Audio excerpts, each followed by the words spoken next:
A paz do Senhor. Estamos começando mais uma lição de número 3. Vai ser ministrado no dia 15 de janeiro de 2023, o avivamento no Novo Testamento.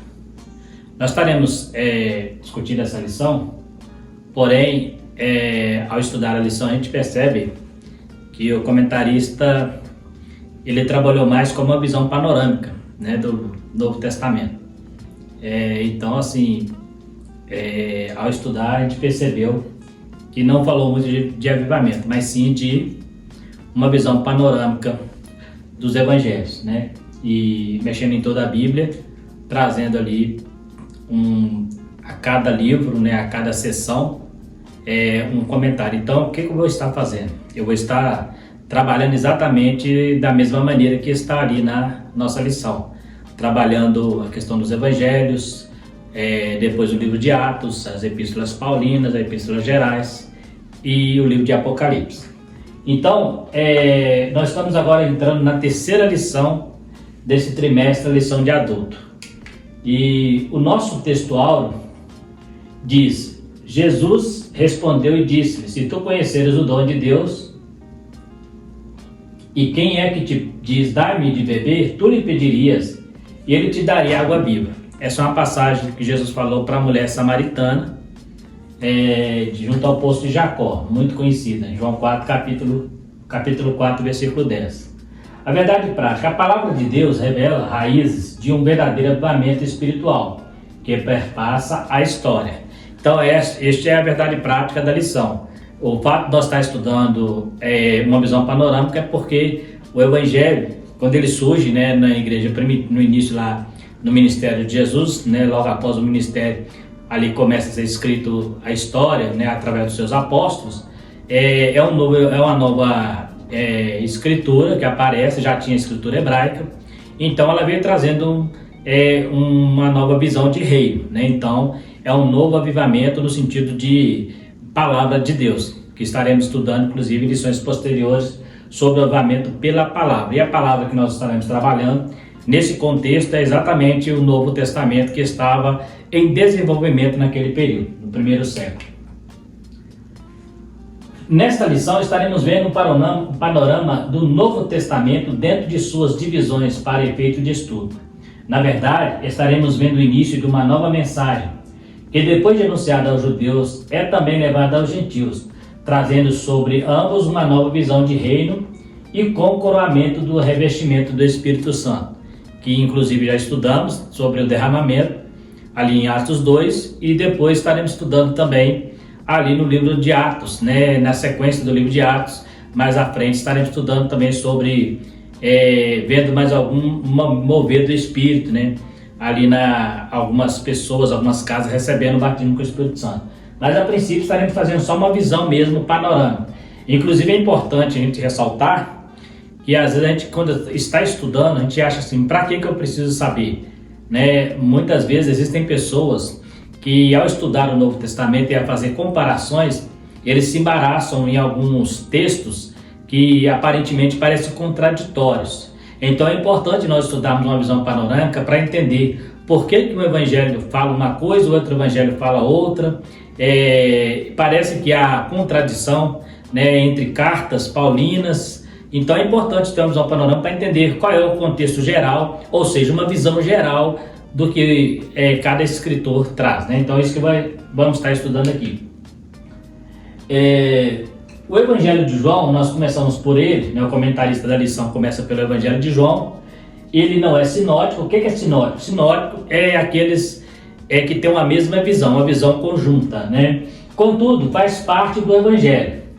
E não temos 4 evangelhos, sim um evangelho e 4 escritores, né? Então, não existe, a gente fala o evangelho, mas é evangelho segundo Mateus, segundo Marcos, segundo Lucas e segundo João, né? Na visão deles. Então, existe somente o evangelho e 4 escritores. Os 3 primeiros é uma visão sinótica, ou seja, eles têm uma visão geral, né? Cada qual pega, por exemplo, um pedaço, um texto ali da caminhada de Jesus, um momento, né? Há diferença nisso aí, mas no geral eles formam uma história panorâmica da vida de Jesus. O Evangelho de João, ele é um pouco diferente, que ele não entra muito nos detalhes, ele já entra trabalhando a divindade de Jesus, nós estaremos trabalhando isso também mais à frente um pouquinho, né? Então, cada escritor apresenta Jesus sob uma perspectiva, completando assim um todo na mensagem do Evangelho.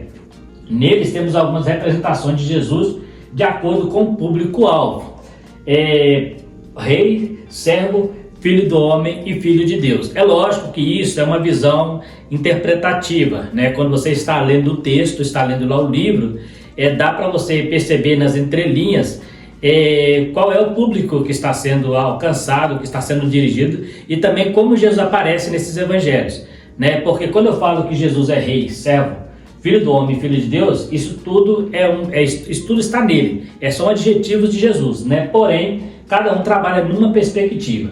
Então a gente vai trabalhar essa visão sobre os evangelhos, a visão geral que eles têm. O escritor desse livro, né, no caso de João, era um dos discípulos mais próximos de Jesus, junto a Pedro e Tiago. Era também conhecido como o discípulo amado. Junto com Tiago, recebeu o título de Filhos do Trovão, lá em Marcos capítulo 3, versículo 17. Escreveu seu livro por volta dos anos 85 a 90 DC. Começa apresentando Jesus como o Deus encarnado, o Verbo de Deus em todo o seu livro. O Verbo de Deus. Em todo o seu livro procura mostrar a natureza divina de Cristo. Então esta é a visão geral do Evangelho de João. Enquanto os outros mostram a sua natureza humana, né, João já entra direto trabalhando a natureza divina, mostrando que Jesus é Deus. Ele começa inclusive no seu livro falando que no princípio era o Verbo era Deus e o Verbo estava com Deus. Então ele já entra mostrando, ele não fala sobre o nascimento de Jesus, ele não fala sobre a história de João Batista, ele entra direto falando sobre Jesus, já apresentando ele como Deus. Não faz parte do sinótico por não trazer uma visão panorâmica à semelhança dos outros, ou seja, ele não traz aquela visão conjunta igual os outros apóstolos, né, os outros escritores trouxeram, né? Então por isso ele não faz parte dos sinóticos. Os sinóticos trazem uma visão geral da vida de Cristo. Os três narram a vida de Cristo no mesmo esboço geral. Cada um dos três mostra com mais ênfase o seu ministério na Galileia e alguns relatos na Judéia e Pérea. João enfatiza o que fez na Judéia e na Pérea e um breve relato do que fez na Galileia. Então aqui nós estamos fazendo uma comparação entre o Evangelho de João e os outros três, né, que é Mateus, Marcos e Lucas. Os outros aqui, eles trazem uma visão geral sobre o ministério de Jesus na Galileia, né, e alguns relatos na Judéia e Pérea. João, porém, enfatiza o que fez na Judéia e na Pérea e um breve relato na Galileia. Não relata nenhuma parábola. Enquanto os outros relatam 23 milagres, ele só relata 7. Enquanto os outros foram todos escritos antes da destruição no ano 70, ele foi escrito aproximadamente 15 anos depois, segundo os historiadores, solicitado por bispos e colaboradores. Então aqui estamos fazendo uma comparação entre o livro de João e o livro os outros evangelhos. O que acontece? O livro de João, ele centralizou o ministério de Jesus na Judéia, porque era o caminho que ele estava indo para Jerusalém. Então a Galileia fica ao norte de Jerusalém. Então os outros apóstolos, eles sintonizaram eles deram prioridade ao ministério de Jesus nessa região, e na Pérea, e alguns detalhes na Judéia. Porém João não, João ele entra mais profundo no sentido da Judéia, na Pérea, que é bem próximo ali de Jerusalém, né? Se você pegar o mapa, você vai perceber que a Jerusalém está abaixo, acima está a Galileia, mais ou menos ao leste, né, de Jerusalém está a Pérea, que é bem próximo ali de onde aconteceu todo o final do ministério de Jesus, inclusive de onde ele também foi assunto ao céu. Então João ele trabalha exatamente a parte mais voltada para o final do ministério de Jesus, enquanto os outros pegam o início desde o nascimento e conta toda a história. Por isso João ele não entra muito na visão sinótica, porque ele trabalha uma parte. Não quer dizer que os outros apóstolos também não tenham feito isso. Porém João ele foi mais enfático nessa questão da divindade de Jesus. Mateus, agora estaremos falando sobre os evangelhos, né? Os escritores. Mateus era um judeu da Galileia, conhecido também como Levi, era publicano, ou seja, era funcionário de Roma, que trabalha na coleta que trabalha na coleteria de impostos. Apresenta Jesus como rei e o Messias esperado pelos judeus. Então, aqui nós vamos começar a ver como que eles apresentam. Vocês lembram que eu falei no início que ele aparece como rei, como servo, como servo. João apresenta ele como Deus, né? E Lucas apresenta ele como filho do homem. Então nós temos rei, servo, filho do homem e filho de Deus. Então Mateus apresenta ele como rei. A data em que foi escrito é incerta. Certo é que foi antes dos anos 70. O livro é direcionado aos judeus recém-convertidos. Seus escritos e tópicos e não é cronológico, ou seja, é dividido por assuntos, né? Ele é escrito em tópicos, né? E o livro de Mateus ele divide a vida de Jesus em tópicos, né? E não é assim, não existe uma ordem cronológica. Então você vai encontrar alguma coisa no livro de Mateus que pela ordem vai ter uma pequena divergência quando você vai estudar, por exemplo, o livro de Marcos ou o livro de Lucas. Parece que aconteceu um pouco antes, outra hora parece que aconteceu um pouco depois. Mateus ele pega assuntos, né, e monta ali um esboço e ele trabalha tópicos. E ele também direciona aos judeus, porque aos judeus recém-convertidos, porque é a nação que esperava o Messias. Então ele apresenta ele como um verdadeiro Messias, né, para os judeus convertidos, né, os novos convertidos ali, que tinha essa mentalidade, essa ideia de que Jesus viria para reinar. Então Mateus ele tem essa função, ele direciona o seu evangelho a Jesus, aos judeus, apresentando ele como Messias. E nós vamos estar trabalhando em todos os livros, nos 3 primeiros, sobre a questão do ano 70. O que é o ano 70? O ano 70 foi aquela invasão em que o general Tito invade Jerusalém e destrói Jerusalém, destrói os muros, destrói o templo e deixa em ruínas. E ali o povo se espalha por todo o império na época. E então esses 3 evangelhos foram escritos antes dessa invasão, né? O evangelho de João ele foi escrito depois, né? Lá depois de aproximadamente 15 anos depois, tanto o evangelho como as suas epístolas e o livro de Apocalipse foi escrito 15 anos depois, após a destruição. Então João não estava em Jerusalém quando ele escreveu os livros dele, né? E dos evangelhos dos apóstolos também, com exceção de Paulo, que, né, aparece depois como maior escritor, João é o que mais escreveu, né, a epístola. Escreveu o livro de João, escreveu 3 cartas e escreveu, né, o Apocalipse, né? E Lucas escreve o livro de Lucas, né, e escreve, né, o livro de Atos. Então, assim, dos escritores, esses 2 foram os que mais trouxeram escritos para nós, né? Agora temos outro caso aqui, Marcos, né? Marcos não era discípulo de Jesus, provavelmente um discípulo de Pedro. Você vai encontrar essa referência lá em 1 Pedro, capítulo 5, versículo 13. Seu nome principal era João. Apresenta Jesus como um servo fiel, provavelmente um intérprete de Pedro, de onde pôde ter extraído a maior parte de suas informações. Pelo que tudo indica, morava em Roma e seu evangelho tinha por objetivo alcançar os romanos convertidos. Então nós temos aqui o Marcos, ele já não é um discípulo, né? Ele não é um discípulo de Jesus diretamente.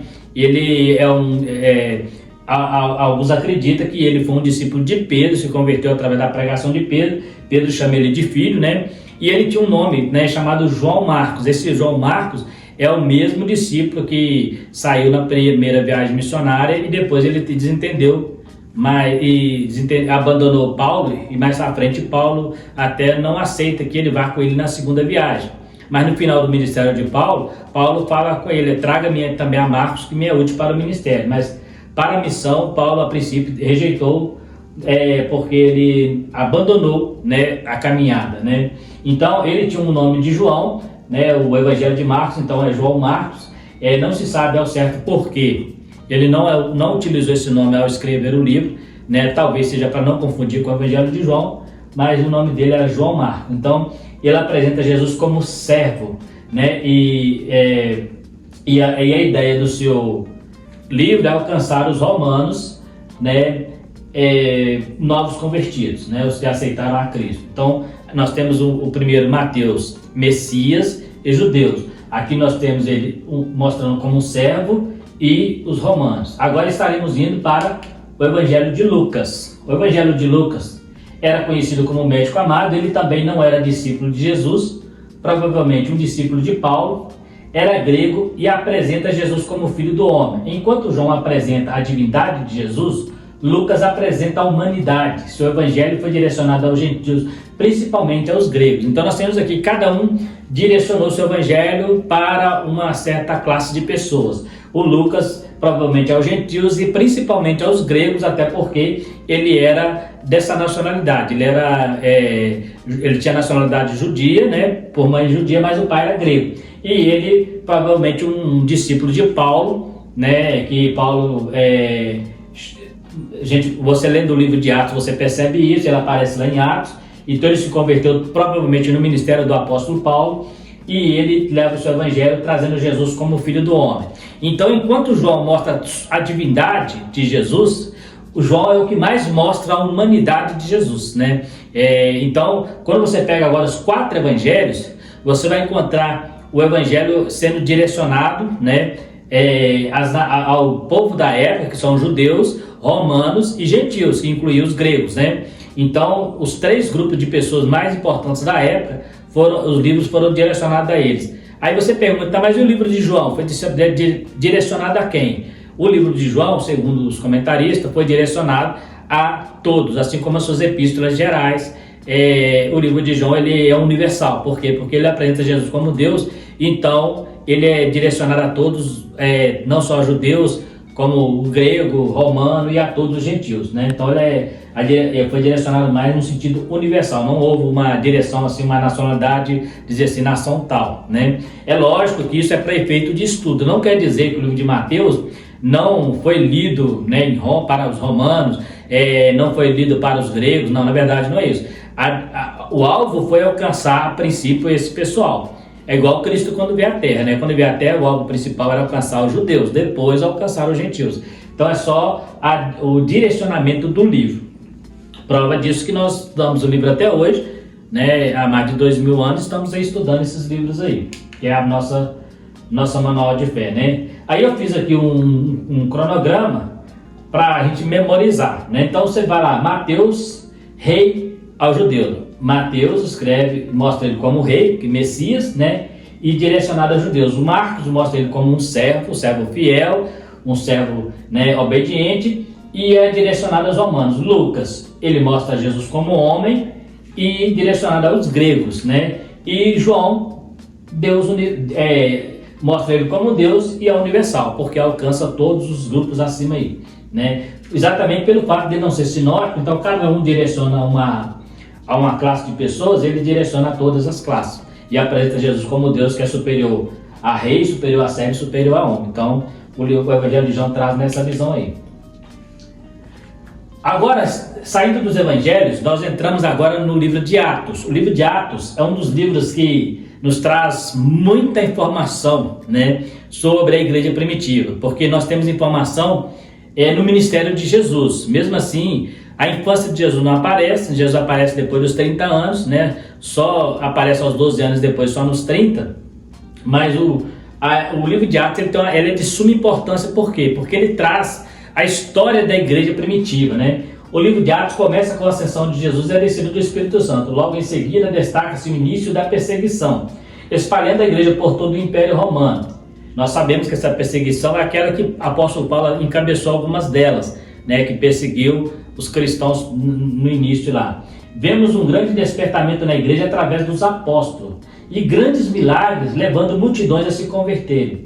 Aparece no cenário o grande apóstolo Paulo, que é outrora perseguidor, agora levando a palavra de Deus para fora dos limites de Jerusalém. Sendo enviado pela igreja de Antioquia, por onde passava, o evangelho era pregado e muitos se convertiam à nova fé, incomodando os judeus e até mesmo o próprio Império Romano. Então nós temos aqui, no livro de Atos, que nós conhecemos uma boa parte, né? A maior parte da história do apóstolo Paulo no livro de Atos, a sua conversão, aí ele como perseguidor, ele dá um relato também de como ele sofreu, né? ali diante do problema que ele teve em Jerusalém, que eles não queriam aceitar, não tinham medo dele. Então, assim, a dificuldade que ele teve que ficar 14 anos fora, né? Paulo aceita Jesus, mas ele não começa de imediato a pregar o evangelho, ele fica 14 anos fora, né? E desses 14 anos, 3 anos ele fica no deserto da Arábia, né? E depois ele volta para Antioquia, de lá que ele é enviado. Então nós temos aqui, ele é enviado junto com Barnabé. E Paulo, o livro de Atos é o que conta a história de Paulo bastante detalhada, porque uma boa parte do livro de Atos é a história do apóstolo Paulo. A partir do capítulo 15 para frente, ali do 15 para frente, já começa ali as suas viagens missionárias, vai até o final contando a história de Paulo. Então a metade do livro de Atos é as viagens missionárias do apóstolo Paulo. O livro de Atos foi escrito por Lucas, sendo chamado de segundo tratado a um certo Teófilo. Quando você pega o livro de Atos, de Lucas, fala que ele fez o primeiro tratado a Teófilo. O livro de Atos é como se fosse o segundo tratado.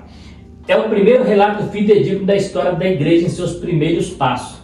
Se não fosse esse livro, pouca coisa saberíamos sobre a igreja no primeiro século. Nesse livro podemos ver a cidade onde Paulo passou e depois escreveu suas cartas a algumas dessas cidades. É nesse livro que vemos a igreja como uma força tão grande que ninguém consegue parar. É o lugar onde mais vemos o mover do Espírito Santo. Alguns até o chamam de o ato do Espírito Santo. Por quê?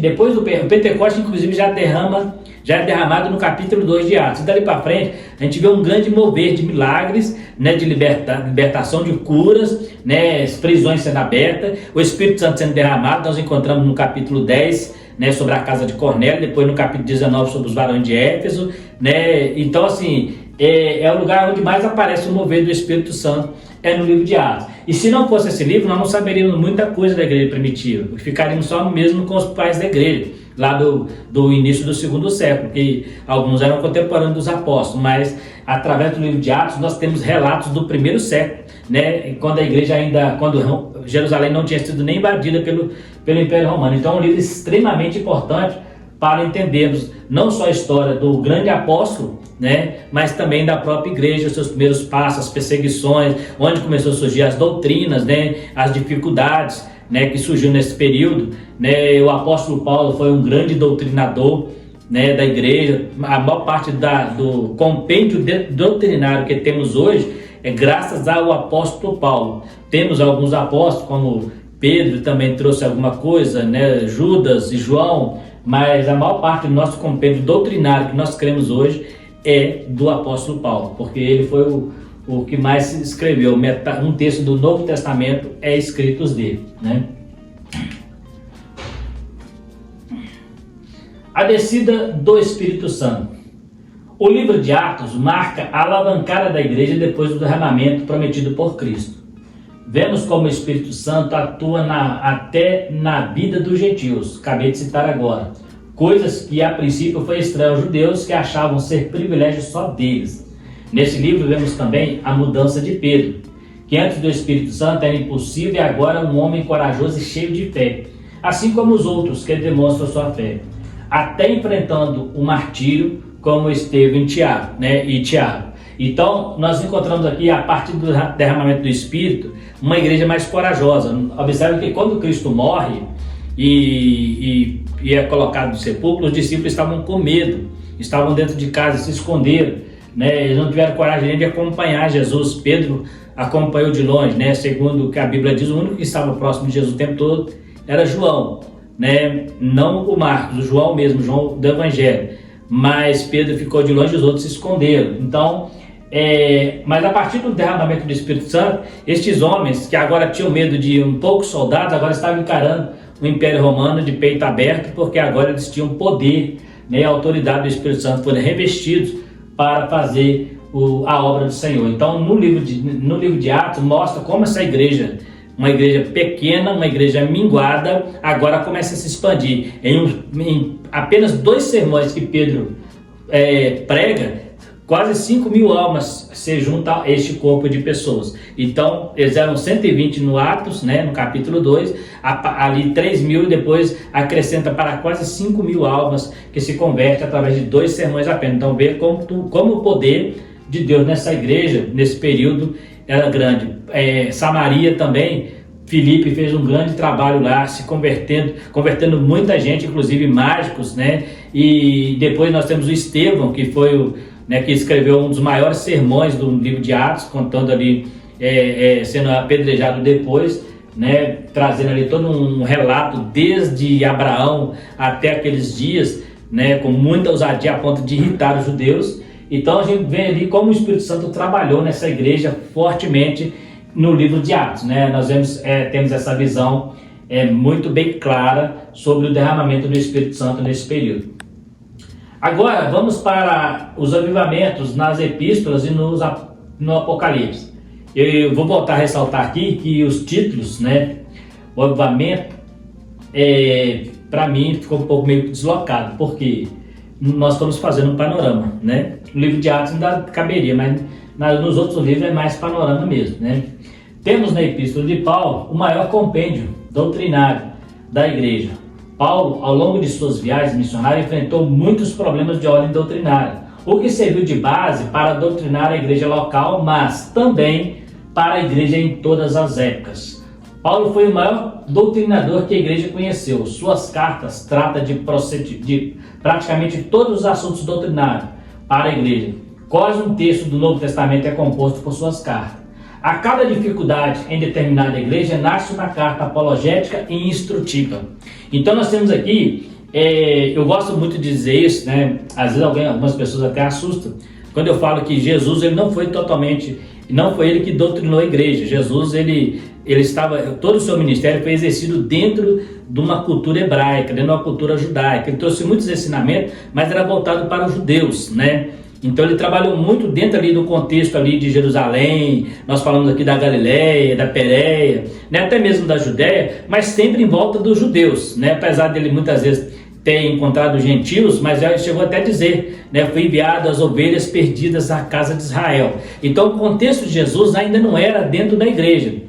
Mas agora nós encontramos o apóstolo Paulo, que ao contrário de Cristo, ele está exatamente fora dos muros, né? Os discípulos também continuaram dentro de Jerusalém. Quando houve um problema na igreja primitiva sobre circuncisão, alguns judeus querendo obrigar ele a circuncidar, eles tiveram que ir a Jerusalém, porque lá estavam as colunas da igreja, que era Pedro, Tiago e João, eram chamadas colunas. Então a gente vê que eles ficaram ali, dentro do miolo ali de Jerusalém. Paulo estava do lado de fora, junto com Barnabé, pregando. Então, o apóstolo Paulo, aí quando o apóstolo Paulo começa a expandir a igreja, aí já sai daquele contexto hebraico e entra agora dentro de um contexto mais gentil, né, mais gentílico, onde existiam pessoas que não seguiam as tradições, né? Nós encontramos algumas situações, Jesus, ele, por exemplo, quando ele cura um leproso, né, o que ele faz? Ele fala assim, agora vai até o sacerdote e oferece lá a oferta que estipula a lei, né? Que ele tinha que levar um cordeiro, o sacerdote atestar se ele realmente era curado. Então a gente vê que o contexto era hebraico, né? Ele mandou que ele fosse fazer conforme a lei. E ele fala também para os judeus, fazer tudo que os fariseus nos disseram. Os fariseus eram mestres da lei, né? Então só nos faz o que eles fazem, porque eles estão na cadeira de Moisés. Então Jesus sempre enfatizou ali o retorno à lei, a Torá, né, ali os princípios do judaísmo, né, mas o cristianismo mesmo, ele só passa a ter uma outra visão a partir de Paulo. Tanto é que Paulo ele começou a mostrar algumas coisas que dentro da cultura hebraica era permitido, né, era proibido, mas depois para os judeus não eram mais, para os gentios não eram mais. Por exemplo, dentro da cultura hebraica, mesmo nos tempos de Jesus, eles não faziam aquilo que a lei proibia, tipo comer carne de porco. Depois Paulo vem e fala, come de tudo que tem no açougue, sem nada perguntar, né? Só não fala para não comer nada sacrificado a ídolo. Então parece um contraditório, mas não é. Por quê? Porque agora Paulo ele está levando a mensagem da graça e saindo debaixo da lei, porque a lei, o próprio Cristo ele morreu sob a lei, né? Ele morreu sob a lei, então tudo que aconteceu no ministério terreno de Cristo ainda estava sob a lei. Cristo, então, alguém fala assim que Cristo violou o sábado, né? Cristo não violou o sábado, por quê? Porque o que ele fazia no sábado era curar, e curar do sábado era permitido. Ele fala, se tiver uma ovelha machucada dentro de uma vala, vocês não vão lá no sábado tirar ela, então era permitido fazer isso. Então ele usou muito isso. E quando ele curava alguém questionava, eu estou fazendo a mesma coisa que vocês fariam se fosse uma ovelha machucada, então ele não estava ferindo. Você não vai encontrar nenhum texto da Bíblia, em nenhum trecho, Jesus... na verdade, a Bíblia nem mostra Jesus trabalhando como carpinteiro. Nós deduzimos isso por ele ser filho de carpinteiro, e normalmente o judeu a profissão do pai. Mas a Bíblia também não afirma que ele era carpinteiro. E se fosse carpinteiro, não veremos nenhuma parte da Bíblia Jesus trabalhando no sábado. Ah, mas ele mandou o cara carregar a cama. Mas é porque é um caso atípico, né? O camarada foi curado. Que sentido teria ficar com a cama? Então ele levou a cama, mas aquilo não era trabalho. No sábado era proibido fazer obra servil, trabalhar. Ali era uma necessidade. Estava relacionada à cura dele. Então, só para entender o que trouxe realmente. Aí Paulo vem e fala agora para vocês, gentios, judeus e gentios, não há sábado, não há lua nova, não há festa, não há judeu, não há grego, não há bárbaro, não há cita, tudo é servo de Deus, porque Paulo mostrou que agora o contexto é outro, beleza? Vamos então tomar um pouquinho. Agora temos aqui as epístolas gerais. É interessante, que nas epístolas gerais, deixa eu voltar um pouquinho aqui que eu quero comentar alguma coisa aqui.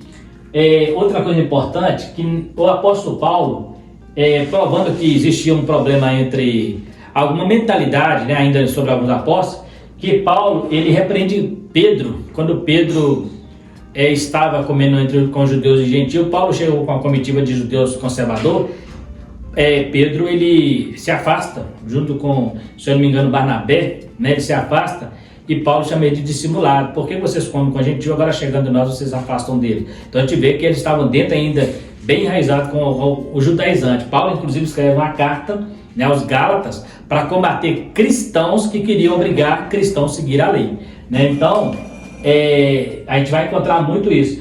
Aí nós temos agora as epístolas gerais. Por quê? As epístolas paulinas, elas não são gerais. Por que não são gerais? Porque elas têm endereço, né? A carta de Corinto, a primeira e segunda carta, foi escrita à igreja de Corinto. Na verdade, sabemos que, né, pela história, que existe outra carta. Paulo fala, né, na sua primeira carta, de uma outra carta a Corinto. Há quem diga que houve 4 cartas, que a primeira e a segunda seria a terceira e a quarta, que ele escreveu 2 antes. E Paulo também cita uma outra carta que não aparece no nosso cânon bíblico, que é a carta a Laodiceia, né? Ele escreveu uma carta a essa igreja, só que ela se perdeu. Não sabe se foi por causa da invasão romana, não sabe por que essa carta se perdeu, mas ele cita essa carta que escreveu a Laodiceia. Então é provável que Paulo tenha escrito outras cartas e só 13 aparecem na Bíblia. Outros atribuem ele a epístola aos Hebreus, mas não se pode provar, não há nenhuma base teológica para provar que seria ele o escritor aos Hebreus, né? Voltando aqui, as epístolas gerais, temos já um fechamento das doutrinas fundamentais. Algumas repetem algo já falado pelo apóstolo Paulo, com alguns acréscimos, sem em tudo trazer contradições. Temos ainda entre elas a epístola aos Hebreus, que traz um paralelo em Levítico, aplicando-o a Cristo. Então nós temos aqui as epístolas gerais, que são as epístolas de Pedro, de João, de Tiago, né, de Judas, aquelas epístolas que aparecem bem depois, ali após as cartas de Paulo, entre as cartas de Paulo e Apocalipse, né? Então nós temos uma epístola em particular, que é a epístola aos Hebreus, que ela não se encaixa em nenhum perfil, nem tanto na carta paulina, como na epístola geral, né? O que diz que ela é escrita direta aos Hebreus, por isso o nome é aos Hebreus. E há quem diga que essa carta foi escrita pelo apóstolo Paulo, outros acreditam que foi por Apolo. A igreja primitiva no início teve dificuldade para aceitar essa carta como uma carta canônica, depois aceitou, né? Mas na reforma, quando Lutero ele faz a reforma e reescreve a Bíblia, ele a princípio também não aceitava muito essa carta, tanto a carta de Hebreus quanto a carta de Tiago, né? Ele entendia que a carta de Tiago contradizia o que Paulo pregou, e a carta ao Hebreu porque enfatizava muito os rituais, né, judeus. E nós sabemos que Lutero ele não era muito fã do judaísmo, né? Ele era, alguns até o chamam de antissemita, porque ele culpava os judeus pela morte de Jesus. Então não se sabe ao certo quem escreveu essa carta, mas entende-se que ela foi escrita. Por ela não ter um autor explícito, alguns rabinos teve dificuldade a princípio de aceitar, rabinos, alguns cristãos primitivos, né, tiveram dificuldade de aceitar essa carta como se fosse uma carta do Novo Testamento, que seria uma carta que encaixaria no Velho Testamento por ser uma carta aos Hebreus. Só que ela fala de Cristo comparando ao Levítico, né? Então, com certeza é uma carta cristã, só não sabe quem escreveu, né? Beleza? Então, é uma carta que fica meio obscuro nessa questão aí, mas isso não tira dela a sua canonicidade, né? Ela é aceita e tudo que ela fala, ela aponta a Cristo como superior. Lá existe Cristo superior ao sacrifício levítico, superior ao sacerdote, a linhagem é diferente, né? Ele volta antes, lá no tempo de Abraão, e traz muitas outras coisas ali, superior às festas, superior às ofertas, todas. E ele mostra uma coisa interessante, que a carta aos Hebreus é uma carta muito rica em tipologia, né? É uma carta que mostra muito, faz uma comparação do Levítico com o Jesus que nós servimos. Tipo assim, ele pega todo o ritual levítico, né? Entrar no Santo dos Santos e fala, Jesus entrou uma vez só, o sacerdote entrava uma vez por ano, né? Ele ofereceu o melhor sacrifício, ele era o bode expiatório, ele era o bode emissário, né? Então todo o sacrifício do Levítico, o escritor dos Hebreus teve o cuidado de mostrar que tudo apontava para Cristo. Ainda fala que as coisas do Velho Testamento eram sombra de coisas futuras, e ali estava. Então, quando fala de sombra, olha que interessante, quando fala que o livro de Levítico era sombra, significa que o real é o livro de Hebreus, porque tudo apontava para Cristo. Cristo é o real, a sombra é aquilo que eu reflito quando eu estou no sentido contrário ao sol, mas a minha sombra não sou eu sou o real. Então, o que o escritor dos Hebreus quer dizer é o seguinte,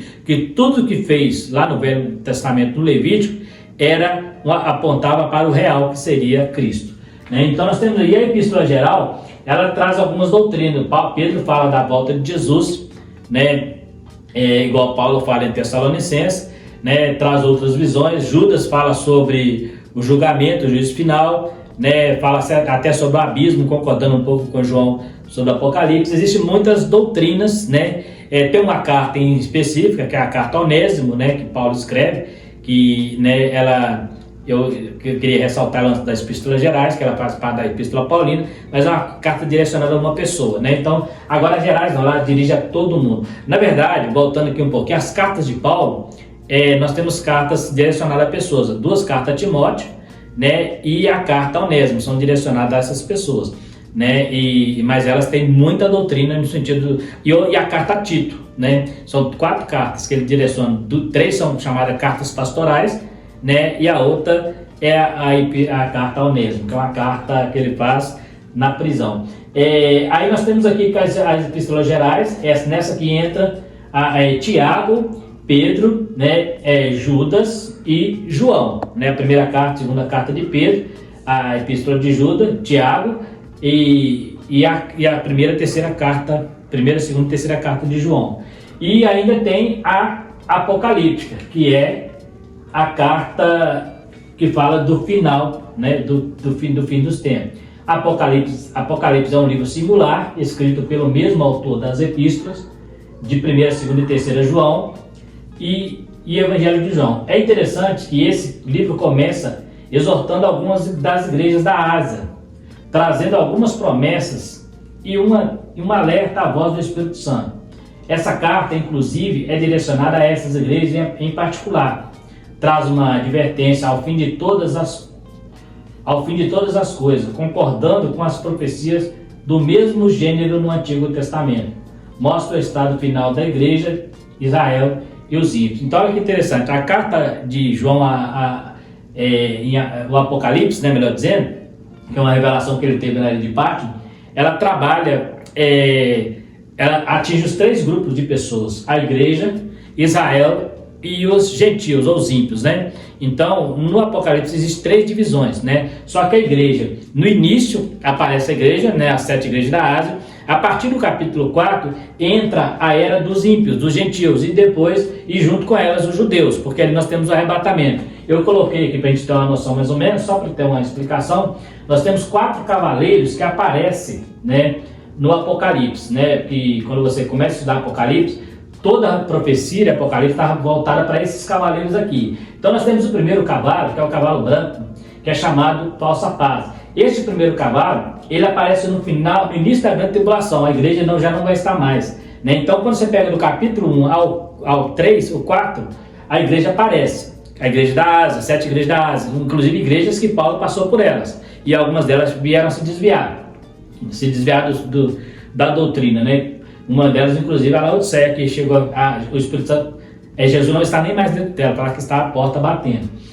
Aí, então, a igreja, ela aparece quando a igreja sai de cena, o arrebatamento, para nós que somos pré-tribulacionistas, entra o cavalo branco.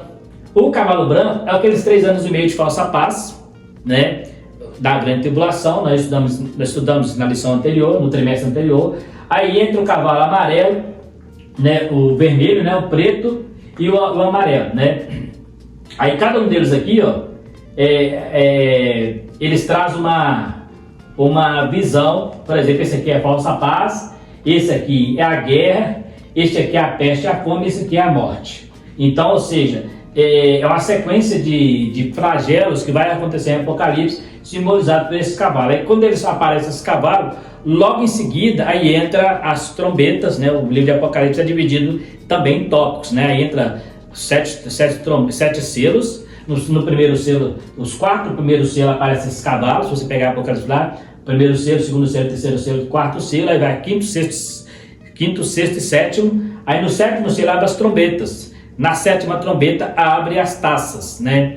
Que eu já expliquei isso inclusive em vídeos anteriores sobre a questão do Apocalipse, sobre como que funciona. Porque quando você vai ver lá no livro de Apocalipse, alguns episódios que acontecem nas trombetas, elas repetem nas taças.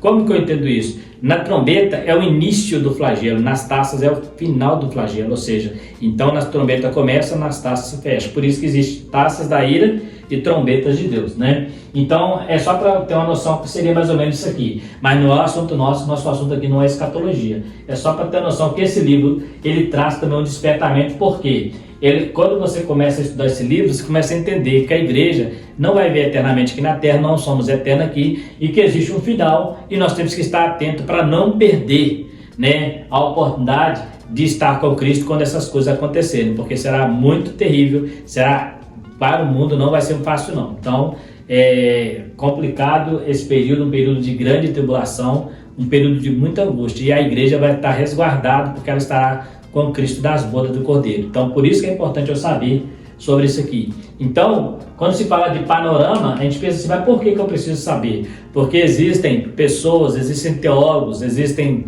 teologias que tentam negar a veracidade da Bíblia. Então é importante nós sabermos, porque quando alguém fala assim, mas aquele livro ele não concorda com esse, nós temos uma explicação por que um focou mais numa parte, o outro focou mais em outra. É exatamente por isso que é importante saber o panorama da Bíblia, não só do Novo Testamento, como é o nosso caso aqui, mas do Velho Testamento. Você pega, por exemplo, o livro de Crônicas e o livro de Reis, parece que há contradição em alguns textos, então é importante estudar, entender por que houve essa diferença ali de alguns comentários, alguns números, né? Então é importante, porque quando alguém vier falar com a gente, querer discutir, querer provar que a Bíblia é mentira, que a Bíblia tem falhas, tem erro, nós conseguimos, através de uma visão panorâmica, entender por que parece haver contradição, que na verdade não existe. Na verdade, é a interpretação que precisa ser fechada num todo para nós entendermos isso aí. Então, nós temos aqui, nesta lição, tivemos a oportunidade de ter uma visão panorâmica do Novo Testamento. O Novo Testamento é o fechamento da revelação da palavra de Deus ao homem, mostrando o cumprimento das profecias em Jesus e na sua igreja. É a revelação máxima de Deus à humanidade. É a revelação da graça de Deus traçando para o homem o caminho de uma vida avivada. Então, por isso que é importante eu conhecer, né? Eu preciso entender a Bíblia, porque é o Evangelho, é a mensagem do Reino, é através da Bíblia, através do Novo Testamento, como é o nosso caso, que o Velho Testamento completa. O Novo Testamento é um complemento, né, para completar o Velho Testamento. O Velho Testamento e o Novo Testamento não teriam nenhuma função para nós, né?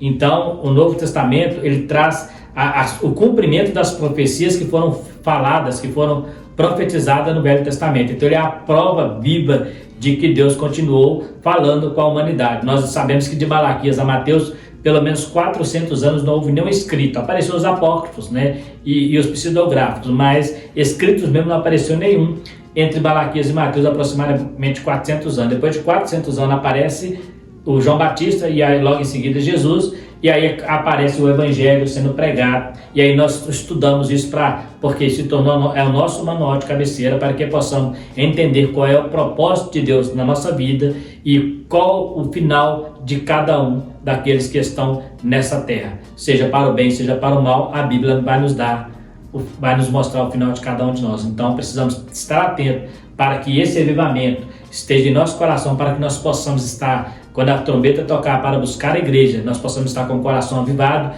pela sua palavra, essa palavra que transforma, essa palavra que liberta, essa palavra que nos leva ao céu. Essa é a função, né? A Bíblia não teria nenhum valor se ela não trouxesse para nós a salvação, se ela não mostrasse quem é Cristo, mas ela faz muito completa, ela é bem completa nesse aspecto, mostrando para toda a humanidade. Só não crê na palavra de Deus quem não quer. E detalhe importante, alguém fala assim, mas a Bíblia é um papel, e papel aceita tudo. Sim, a Bíblia hoje é um papel, mas ela foi escrita em papiro, ela foi escrita em tábuas, né? E é o único livro que atravessou gerações e encontra até hoje. Isso é impossível negar. Você não vai encontrar nenhum livro tão velho quanto a Bíblia e tão atual quanto a Bíblia. Um livro tão antigo quanto a Bíblia, mas tão novo quanto a Bíblia, porque fala de coisas que iriam acontecer lá no Velho Testamento, que estão acontecendo hoje aos nossos olhos, para cumprimento, né, da palavra. Você pensa assim, mas nenhum livro consegue revelar tanta coisa igual a Bíblia. Nós temos profecia de mais de 2.000 anos atrás, ou até mesmo 2.500, 3.000 anos atrás, se cumprindo na nossa época. Então você vê como que a Bíblia é a palavra de Deus. Nós temos vários escritores, mas o autor é um só, é o Espírito Santo. Por isso não há contradição entre elas. Eles tiveram até a sua participação humana, seu estilo de escrita, sua maneira de escrever, né? Você pega o Velho Testamento, você vai ver que os profetas, cada um tinha um jeito peculiar de escrever, os apóstolos tinham um jeito peculiar de escrever, né? Porque a participação humana, né? Eles eram instrumentos inspirados, usados por Deus, mas tinha ali a sua participação humana. Isso não invalida a inspiração das Escrituras. A Bíblia sempre será a palavra de Deus que vai nos avivar, e vamos sempre lembrar disso. Não existe avivamento se não for a palavra de Deus, se não for o retorno à palavra. Por isso eu preciso entender. Precisamos ler a Bíblia, precisamos entender, pedir a Deus que nos ilumine para que ela fale conosco. No mais, está aí mais uma parte da nossa lição, a lição de número 3, que será lecionada no próximo domingo, dia 15. E Deus abençoando, estaremos, né, na escola dominical, ali ministrando também. Este estudo será ministrado na sexta-feira, às 19h30, ali na igreja subsede do Sevilha B, né? Você que tiver a oportunidade de estar conosco lá, seja muito bem-vindo para estar ali, porque aqui, às vezes não dá para perguntar, né?